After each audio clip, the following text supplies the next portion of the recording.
اگر تم بار بار اللہ تعالیٰ کی بارگاہ میں دعائیں کر رہے ہو مگر قبولیت کا کوئی نام و نشان نظر نہیں آ رہا، جس چیز کی تمنا رکھتے ہو اس کے ملنے کی امید نظر نہیں آ رہی، تو سنو، جب قدرت تمہیں کسی چیز سے محروم رکھتی ہے اس کا مطلب ہرگز یہ نہیں کہ تم اس نعمت سے محروم کر دیے گئے ہو یا تمہارے ہاتھ کچھ نہیں آنے والا۔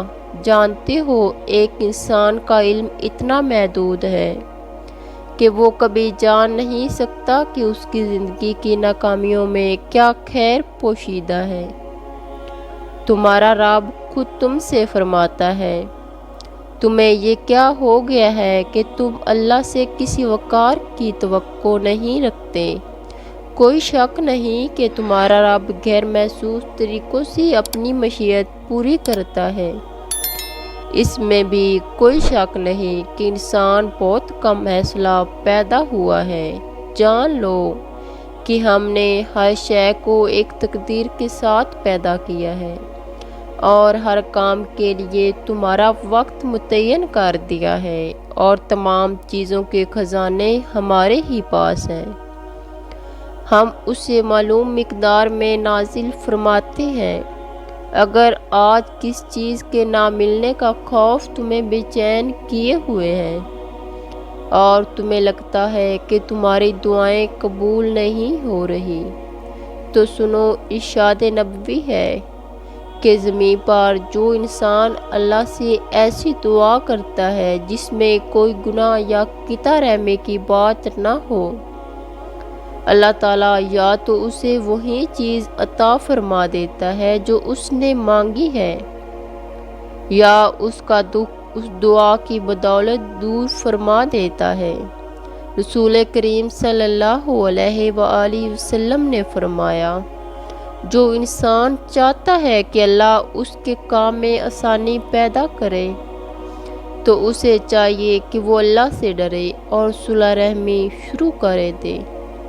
پوچھا گیا کہ یہ کیسے معلوم ہوگا کہ جو دعا ہم شدت سے بار بار مانگتے ہیں وہ قبول ہوگی یا نہیں، اور اس کی کیا خاص نشانیاں ہیں؟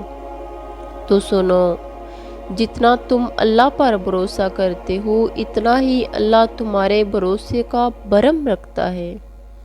اگر تم دل میں شکوے رکھ کر اپنی قسمت کو ہی کوستے ہو تو یاد رکھنا، اللہ اس بات سے اتنا ناراض ہوتا ہے کہ اس کی تمام دعائیں رکاوٹوں کی نظر ہو جاتی ہیں۔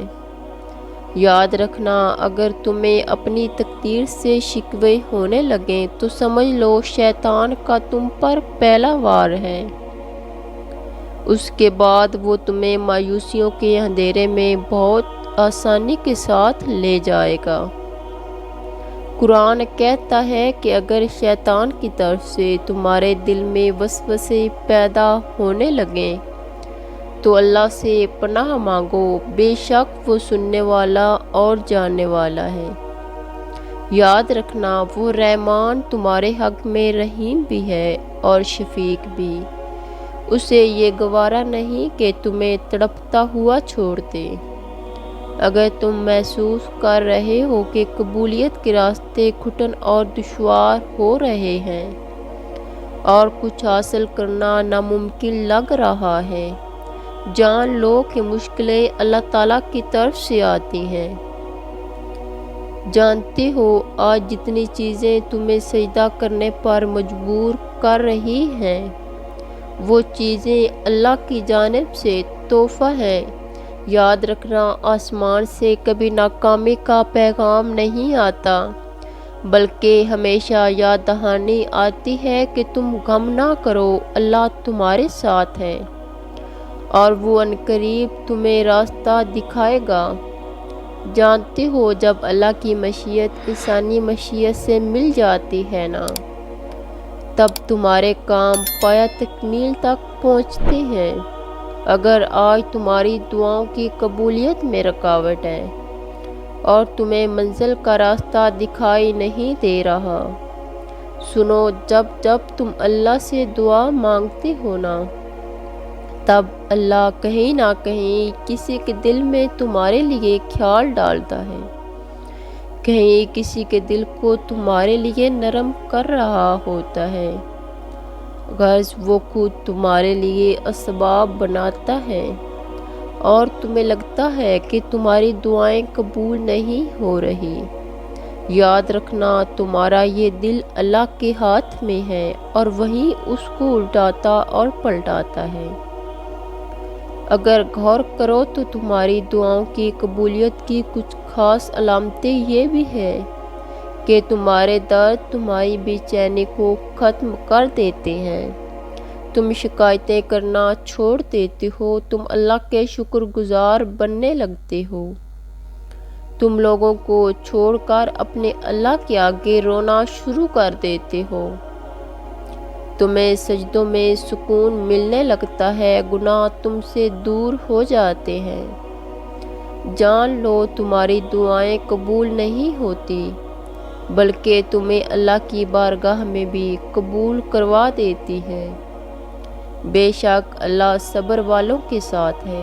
تم دیکھنا، ایک دن تمہارے پاس وہ سب ہوگا جس کو پانے کی امید میں سارا دن صبر کرتے ہو، جس کے لیے راتوں کو اٹھ اٹھ کر تہجد پڑھتے ہو۔